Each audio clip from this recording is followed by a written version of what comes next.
Warahmatullahi wabarakatuh.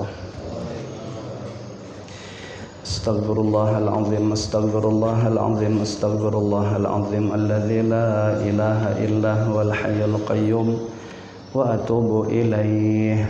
Bismillahirrahmanirrahim. Al-Fatihata biniyatil qabul wa tamami kulli sulwa ma'mul wa salahi sya'anu zahiran wa batinan fid dini wad dunya wal akhirah dafi'atan li kulli syarr wa jalibatan li kulli khair lana wa li walidina wa li azwajina wa li auladina wa li dzurriyyatina wa li ahli baitina wa li talamidina wa li jiranina wa li ahbabina wa li asatidina wa li masyayikhina fid din ma'al lutfi wal afiyah wa ala niyati anna Allah yunawwiru qulubana wa qawalibana ma'al huda wat tuqa wal afaf wal maut ala dinil islam wal iman bila mihnatin wal imtihan bi jahi sayyidi waladi adalan jami'atan li kulli niyatin salihah wa ziyadatan wa mahabbatan fi syarafil habibil mahbub wa khususan khasatan ila hadrati man nawainahum wa anta ta'lamu bihim wa bismihim radhiyallahu anhum ajma'in. A'adallahu alaina min barakatihim makramatihim wa anwarihim asrarihim fid dini wad dunya wal akhirah ala hadhihi niyat wa ala man nawahu aslafana salihun wa li kulli niyatin salihah wa ila hadratin nabi sallallahu alaihi wa ala alihi wa sahbihi wa baraka wa sallam. Al-Fatihah. A'udzu billahi minasy syaithanir rajim. Bismillahirrahmanirrahim. Alhamdulillahi rabbil alamin. Arrahmanir rahim. Maliki yaumiddin. Iyyaka na'budu wa iyyaka nasta'in. Ihdinas siratal mustaqim. Siratal ladzina an'amta 'alaihim ghairil maghdubi 'alaihim waladdallin. Amin. Bismillahirrahmanirrahim. Alhamdulillahirabbil alamin wassalatu wassalamu ala asyrafil anbiya wal mursalin sayyidina wa maulana Muhammadin wa ala alihi wa sahbihi ajma'in. Subhanaka la ilma lana illa ma 'allamtana innaka antal alimul hakim wa la haula wa la quwwata illa billahil aliyyil azim. Rabbi syrah li sadri wa yassir li amri wahlul 'uqdatam min lisani yafqahu qawli, amma ba'd. Para asatidz yang sama-sama kita muliakan, bapak-bapak, ibu-ibu, hadirin dan hadirat rahimakumullah. Menyambung kajian pelajaran kita yaitu kitab Syarah Uqudul Lujain, insyaallah sampai halaman ke-30, yaitu membahas yang kedua, kelebihan kaum laki-laki terhadap wanita dipandang dari segi syar'i. Wabil isnadil ladzi yattasilu ilal musannif rahimahumallahu ta'ala wa nafa'ana bi ulumihim wa anwarihim wa asrarihim fid dharain amin. Bismillahirrahmanirrahim. Adapun yang kedua, kelebihan kaum laki-laki terhadap kaum wanita dari segi syar'i, yaitu melaksanakan dan memenuhi haknya sesuai ketentuan syarak, seperti memberikan mahar atau mas kawin dan nafkah atau uang belanja kepada istri. Demikian ini sebagaimana keterangan yang terdapat di dalam kitab Az-Zawajir oleh Imam Ibnu Hajar.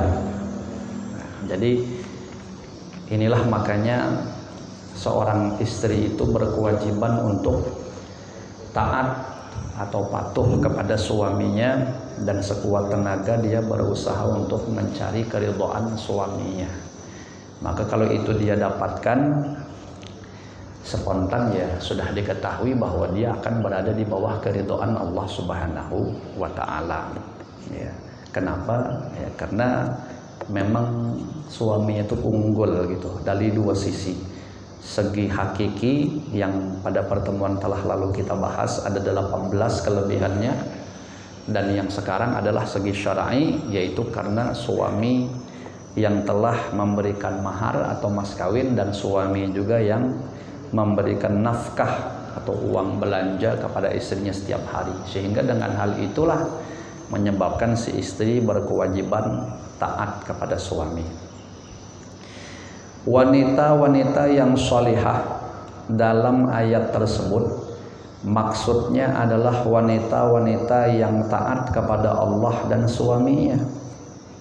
Wanita-wanita itu memelihara hak suaminya, menjaga kemaluannya, memelihara rahasia dan barang-barang suaminya.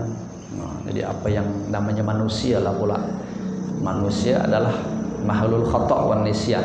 Ya, mesti punya yang namanya aib, celah, kekurangan, dosa, apalagi bahasanya terserah. Nah, makanya istrilah orang yang paling dekat dengan suami. Sehingga dibanding orang lain kok kayaknya si istrilah yang paling paham kekurangan-kekurangan suami. Maka dia mendapatkan satu tugas penting, yaitu menjaga rahasianya. Ya, jangan sampai terungkap di khalayak ramai. Begitu juga sebenarnya sebaliknya. Ya, suami pun berkewajiban menjaga rahasia istri, karena umumnya suamilah yang lebih tahu tentang aib, kekurangan atau celah istrinya. Karena Allah telah memelihara rahasia dan barang-barang suaminya, karena Allah telah memelihara mereka semua. Nah, maksudnya Allah menjaga dan memberikan pertolongan kepada wanita-wanita, atau dengan wasiat dan larangan Allah Ta'ala terhadap mereka tidak boleh berselisih terhadap suami. Makanya diusahakan sekuat tenaga untuk bersabar atas segala tindak tanduk suami itu. Jadi dimaklumi aja seakan-akan tuh. Dari sahabat Abu Hurairah radhiyallahu taala anhu, beliau berkata, ujar beliau, Rasulullah sallallahu alaihi wasallam bersabda, khairun nisa'i imra'atun idza nazarta ilaiha sarratka wa in amartaha ata'atka wa in ghibta anha hafizatka fi malika wa nafsiha. Artinya sebaik-baik wanita itu adalah wanita yang jika kamu memandangnya ia menyenangkan kamu. Apabila kamu memerintahkannya maka ia mentaatimu. Dan apabila kamu tinggal pergi maka ia menjaga hartamu dan dirinya, atau kehormatannya dijaga. Wanita-wanita yang kamu khawatiri nusuznya atau kedurhakaannya, maka nasihatilah mereka. Maksudnya bahwa wanita-wanita yang kamu sangka meninggalkan kewajiban bersuami istri, seperti meninggalkan rumah tanpa izin suaminya, menentang kamu dengan sombong, ya mungkin dilatar belakangi karena dia memiliki garis nasab atau mungkin status sosial yang lebih tinggi daripada suaminya, itu cenderung biasanya si istri akan punya watak sombong, ya, merendahkan kepada suami. Apalagi waktu awal nikah memang suaminya tidak punya apa-apa, ya, istrilah yang menanggung semuanya. Itu biasa memang banyak sekali ditemukan yang si istri akhirnya jadi kayak menginjak kepada suami itu. Nah, tapi bagaimana tugas suami kalau mendapatkan hal yang sedemikian? Maka nasihatilah, kata Allah, ya, nasihatilah mereka dengan menakut-nakuti akan siksa Allah.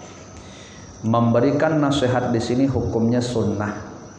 Seperti suami berkata kepada istrinya, takutlah kamu kepada Allah atas hak yang wajib kamu penuhi kepadaku, dan takutlah kamu akan siksa Allah. Kira-kira seperti itu. Jadi kalau bahasa kita, wahai istriku, bagaimanapun kau harus sadar bahwa kedudukan kau itu di bawah, ya. Pangkat aku lebih tinggi. Kenapa Allah takdirkan aku menjadi kepala rumah tangga, ya, menjadi nahkoda, menjadi pemimpin dan pembimbing engkau. Betul, mungkin kau lebih sugih dari aku, kau mungkin lebih berpendidikan, ya.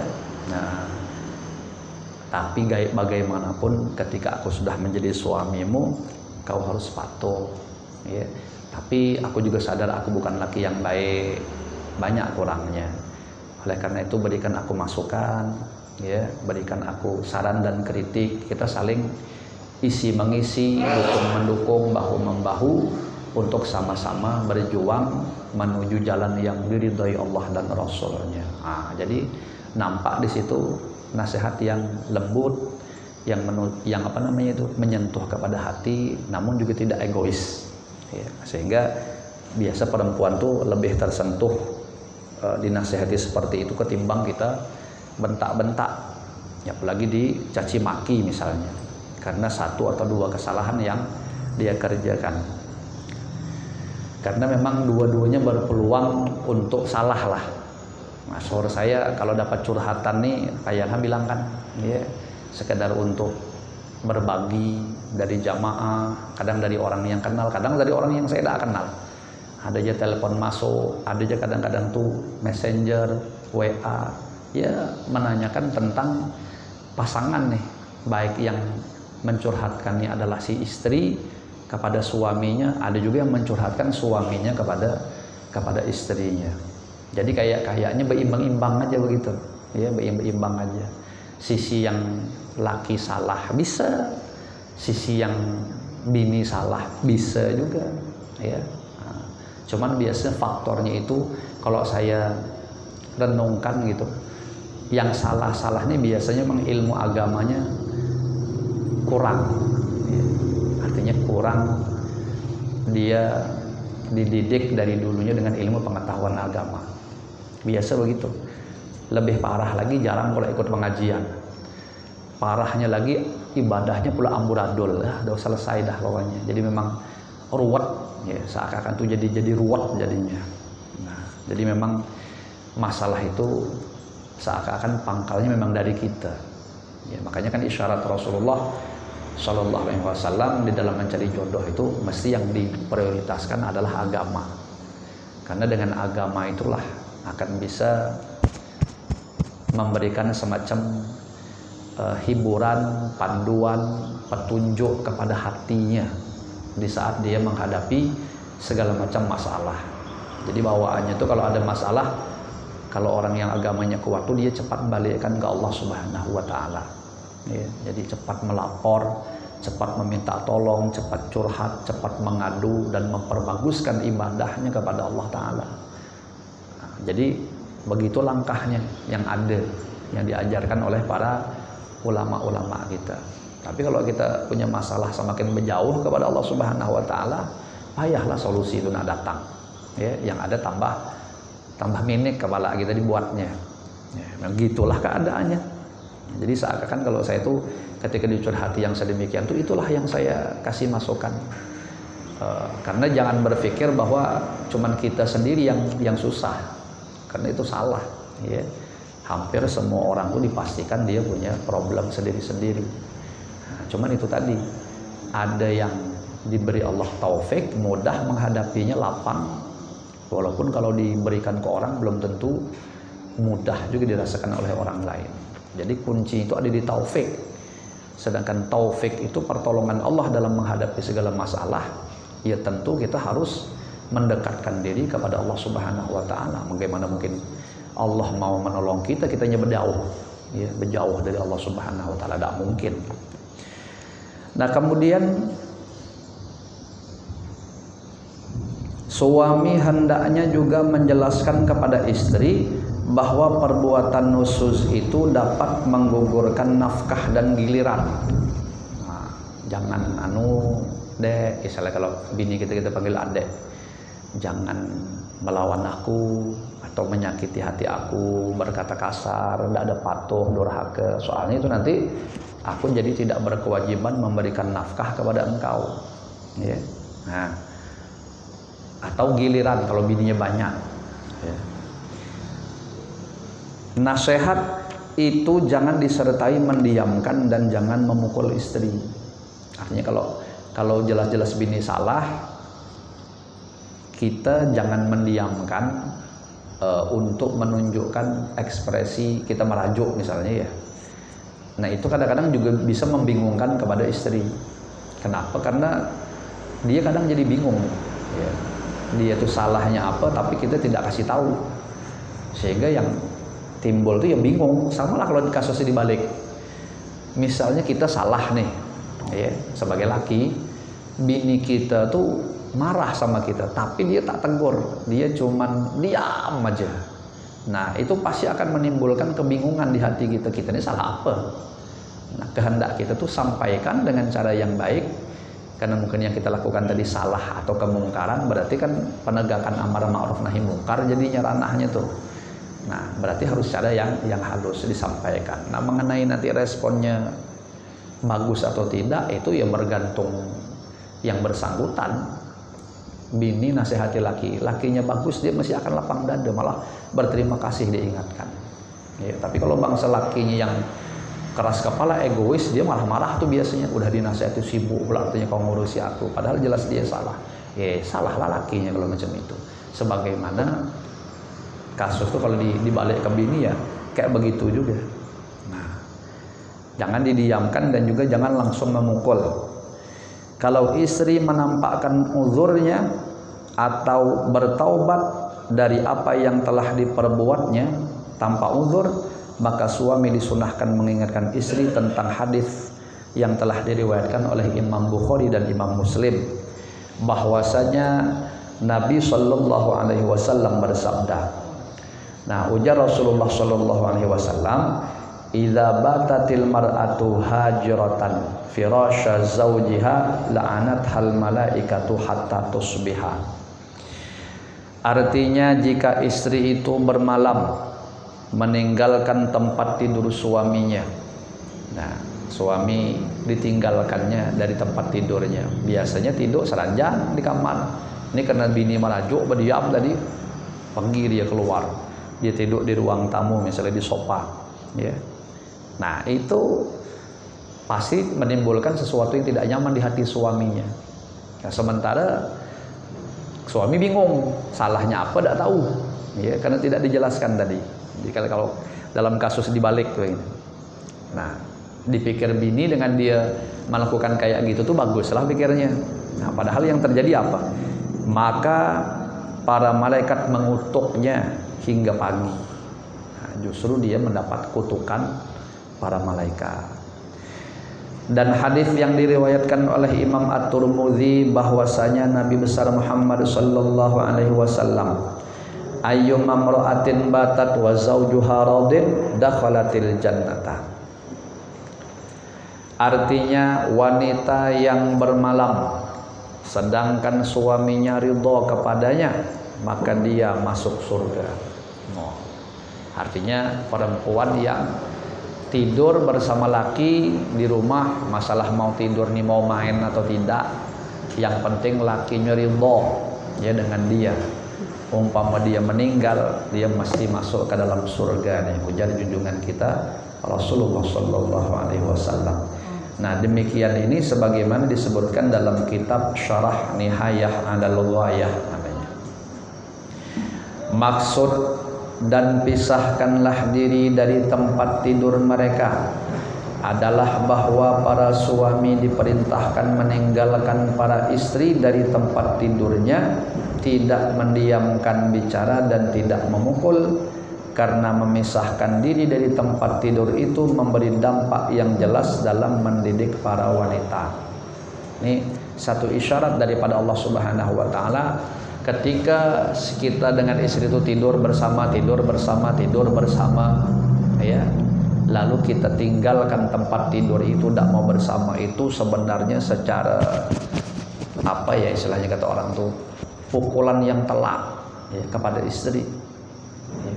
Artinya itu sesuatu yang sebenarnya sangat menyakitkan, sehingga dampaknya istri ini akan biasanya itu akan bebaik ya, akan taubat, akan menyadari kesalahannya. Karena yang memberikan terapi begini ini Allah Subhanahu wa taala. Allah lebih tahu bagaimana kepribadian atau kejiwaan wanita itu. Nah, jadi kalau kita pikir pakai akal ya bisa iya, tadi bisa juga kayak macam tidak nyambung. Tapi kayak gitulah teori yang Allah berikan. Ya. Nah, sehingga tentu ada hikmah di balik itu. Tidak mungkin Allah memberikan hukum yang sifatnya itu bisa tak jelas gitu ya. Maksudnya masih indikasi entah iya entah tidak. Entah iya entah tidak itu menurut pikiran kita.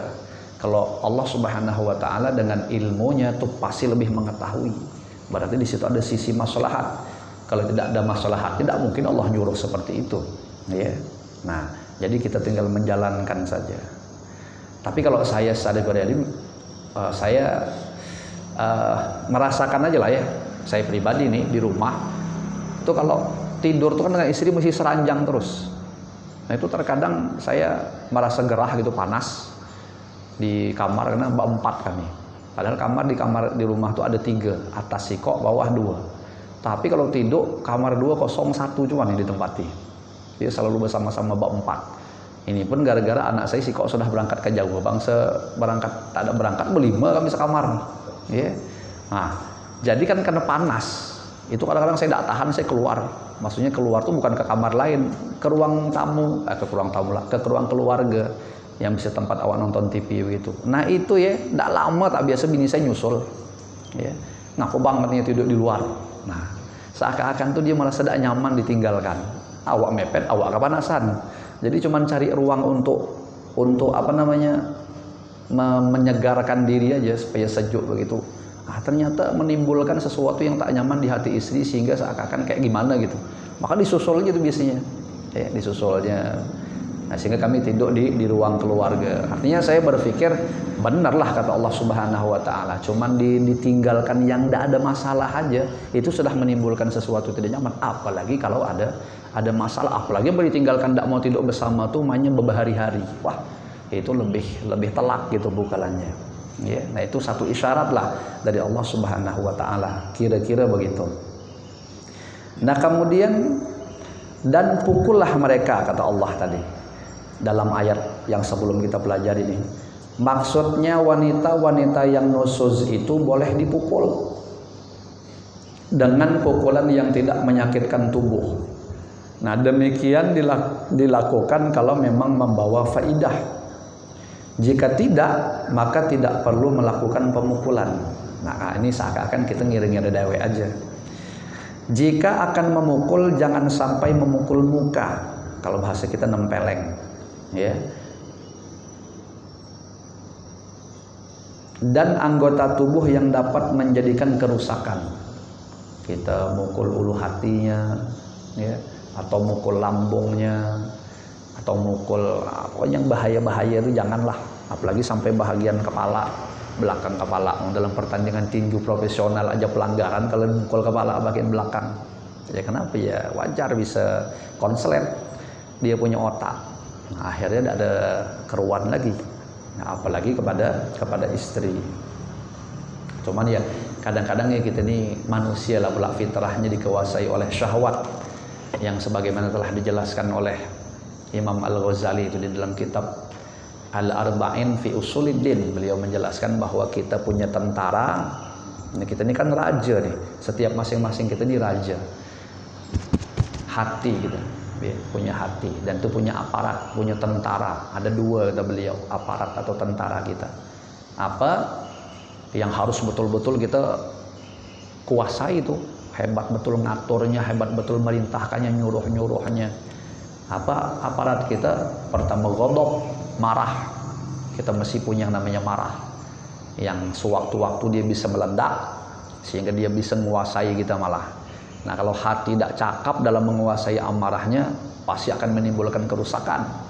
Ya, lihat aja reaksi orang yang marah, dia masih akan menimbulkan kerusakan. Yang kedua adalah syahwat. Nah, syahwat juga merupakan bahagian daripada tentara, ya, tentara yang dimiliki oleh seorang raja. Adapun yang lain-lain anggota tubuh nih, dari ujung rambut sampai ujung kuku, itu adalah rakyat atau ra'iyah, rakyat yang berada di bawah komando kita. Ya. Nah, jadi tinggal kita aja lagi pintar-pintar menjaganya. Kalau bukan pertolongan Allah pasti celaka kita. Nah, tapi kalau Allah senantiasa memberikan pertolongan kepada kita, cakap tuh kita menjalankannya tuh. Kemudian tetapi memukul yang wajar saja. Bahkan yang lebih baik hendaknya suami berkenan memberikan maaf. Berbeda dengan wali anak kecil, ia lebih baik tidak memaafkan. Artinya dalam mendidik anak itu lebih bagus memang kita sedikit tegas, ya. Karena memang watak anak ini kalau dibiarkan memang ia manja. Kalau dia manja tuh ujung-ujungnya sekehendak dia.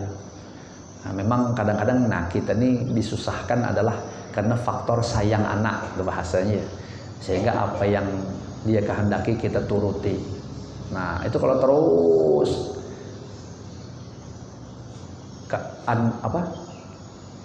an-nafsu katifliin tuhimil husyamba'ala, ujar Imam Muhammad Al-Busiri. Nafsu itu anak kecil lebih dominan dikuasai hawa nafsu, ya. Kalau dibiarkan, dia terus ngelunjak, ya. Bahkan kalau ibaratnya tuh anak kecil itu tidak disapih, dia nusu terus. Makanya kan biasanya jarang terjadi pemberhentian nyusu itu karena pemberhentian dewek itu jarang. Mesti pemberhentian nyusu itu karena memang diupayakan oleh mamanya atau orang tua. Kalau ditungkali termasuk yang punya amalan memberhentikan susu itu mertua saya, ya. Mertua saya itu biasanya banyak didatangi orang yang abah tuh, nanti biasa suruh beliau bawa kulum permen tuh, 2 apa 3 berapa ya, saya lupa ingat tuh, 3 nanti beliau bacakan wiritan suruh makankan ke budak kecil. Fa insyaallah bihaulillah wa quwwatih biasanya cepat berhentinya begitu, ya. Nah kalau anak saya rupanya ini agak payah berlaku bagi anak saya yang cucunya sendiri. Iya, udah beberapa kali dikasih permen tidak berhenti juga. Akhirnya ngakalinya pening istri saya, dikasihnya apa? Butrowali, apa namanya? Betul ya? Butrowali, tidak tahu saya namanya apa. Pahit katanya, saya tidak pernah nyicip. Ya soalnya pening kepala anak saya, gelisah dia tidur mau dia nyusu. Terus saya merenung benar juga keterangan. Nah, jadi cuman dia lebih banyak jadi minum susu. Jadi karena tak bisa dia nyusu tuh bukan nyedot air susunya, ngimingnya itu cuman senang. Ya. Kalau urusan ngiming, jangan yang halus, yang tuha pun masih senang. Ya, tapi memang dia tak bisa tidur kalau ada sambil muntung tuh dipentil tuh ibaratnya. Nah, cuman bingung lah kalau itu biarkan terus. Umur sekarang mau 4 tahun, akhirnya dikasih yang tadi baru mulai berhenti dia. Tapi gelisah memang. Ya, nah, masya Allah. Melunjak artinya anak kecil dibiarkan dia melunjak sebenarnya bukan hanya itu gambaran saja, karena memang yang paling dominan dikuasai hawa nafsu itu anak kecil, ya. Nah kalau kita yang tuha nih sama saja, artinya juga kalau otaknya dibiarkan dia akan semakin melunjak ke hawa nafsu kita gitu, dan melunjaknya itu biasanya arahnya mesti ke arah yang tidak bagus, ya, yang melanggar-langgar modelnya begitu. Nah jadi kalau anak kecil ini seakan-akan kita sebagai walinya atau sebagai orang tua lebih bagus ditegaskan. Jadi kita didik dia dengan adab yang itu pasti akan menimbulkan ketidaknyamanan di hati anak kecil. Ya, tapi ya harus kita lakukan walaupun ya kesannya kayak kita marah, tapi sebenarnya tujuan kita baik supaya dia menjadi lebih beradab. Karena nafsu ini ketika dia diikutkan jelas melanggar adab.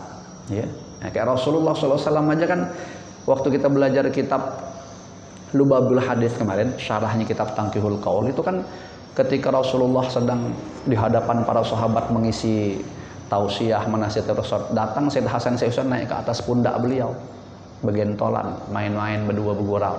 Nah Rasulullah itu kan rahmat, berdiam beliau, diam, ya. Nah, saking sayang tuh. Sekali datang Sayyidina Ali dari jauh aja, bahamburan berdua ini turun cepat. Wah, takut dia, ya, nengok abahnya datang takut. Akhirnya saya lupa tuh apa tuh bahasa Sayyidina Ali, ya. Pokoknya beliau negur tuh, seakan-akan tuh kalau bahasa gitu orang beradab. Wah, itulah kira-kira. Kau nih dengan kakek dewek Rasulullah tuh orang beradab, kata Rasulullah. Nah sekali digitu kan,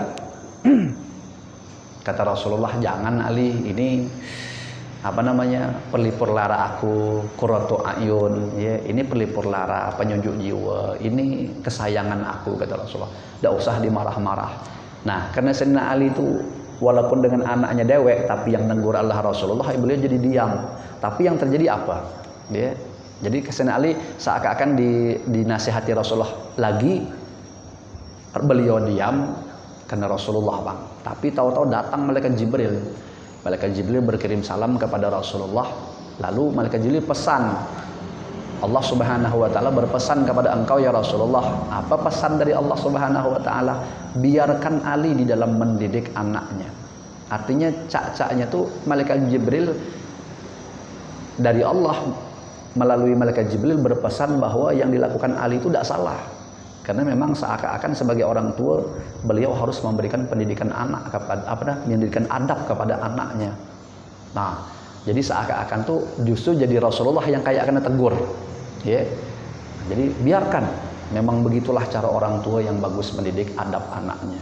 Padahal nih kalau kita pikir kasusnya berada di hadapan Rasulullah Shallallahu Alaihi Wasallam.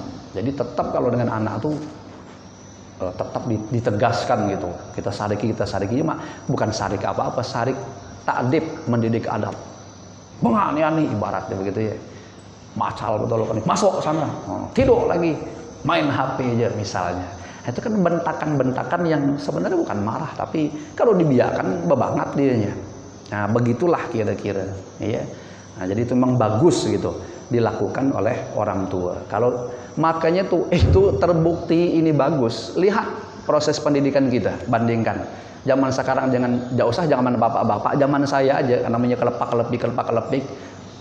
Apa namanya? Sampai ada meme lucu tuh. Siapa yang pernah merasakan sabetan pedang naga puspa ini? Maksudnya mistar. Zaman bahari kan guru kalau ngajar pakai mistar tuh yang tebal tuh kan. Saya yakin nih kalau disuruh ngaku mungkin pernah semua ya kena sebat tuh. Tapi lihat hasilnya, adab kita bagus daripada anak zaman sekarang. Tidak suka kena sebat, coba aja sebat kalau dan balik dituntut sama bapak mamanya. Iya, masuk berapa banyak kasus pelaporan begitu. Aduh saya sedih di HP itu dah. Guru dibawanya golok gara-gara diambil HP, betul kan? Nah, gara-gara tidak ada adab si anak itu tadi. Ada yang sedih itu yang guru tuh dimain-mainkannya, digini-gini kannya. Wih, saya rasa anak saya tumbuk tuh kalau ada di hadapan saya. Urusan masuk penjara belakangan lah. Kenapa? Karena memang bertolak belakang dengan yang dulu diajarkan oleh guru kita. Kalau kita dulu ditempeleng sama guru gara-gara ada adab, ngadulah ke rumah. Lebih pedas lagi dihantam sama bapak mama kita. Iya. Nah, tapi efeknya apa? Kita beradab. Kita nih orang tua. Zaman sekarang la ilaha illallah. Apa namanya ngelunjak anak-anak murid. Jadi seakan-akan tuh guru tuh menjadi tidak berharga di mata. Kayak dajal aja kelakuannya. Ya kenapa? Karena mungkin faktornya guru ini kejepit. Mau marah sesuai dengan aturan adab, dia kena sanksi. Kok saya berpikir-pikir nih aturan ham bahasanya tuh, atau ada sih peraturan kok bisa guru kena jerat hukum? Itu kayaknya gawian orang Yahudi apa Nasrani gitu ya. Ya artinya itu bukan hukum Islam model kayak begitu. Soalnya kejadiannya seperti seakan-akan kita tuh terjepit dalam sebuah hukum yang kita tidak bisa apa-apa begitu. Padahal kita pengen menerapkan hukum Islam yang baik dalam pendidikan adab. Tapi resikonya malah awak yang kena. Ya namanya guru tuh serba payah jadi kejepit. Akhirnya seakan-akan beliau tuh bingung menghadapinya. Beliau bilang, kau nak jadi hantu lah kau. Terserah aja seakan-akan aku ngajar dapat gaji selesai. Mau kau jadi hantu terserah. Jadi kayak gitu jadinya. Ya, nah padahal itu termasuk keburukan menurut saya. Bangsa saya jadi presiden, saya habiskan apa namanya itu peraturan model kayak begini ini. Pokoknya dibalikkan ke zaman dahulu lagi begitu. Nah, waktunya habis. Yeah. Mana tadi?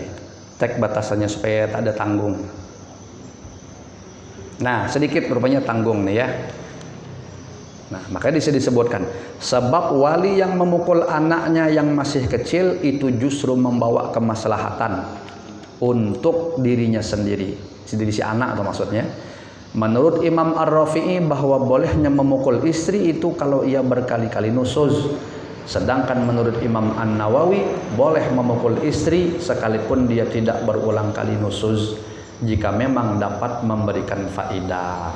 Nah, takdir ayat ini wallahu a'lam bissawab.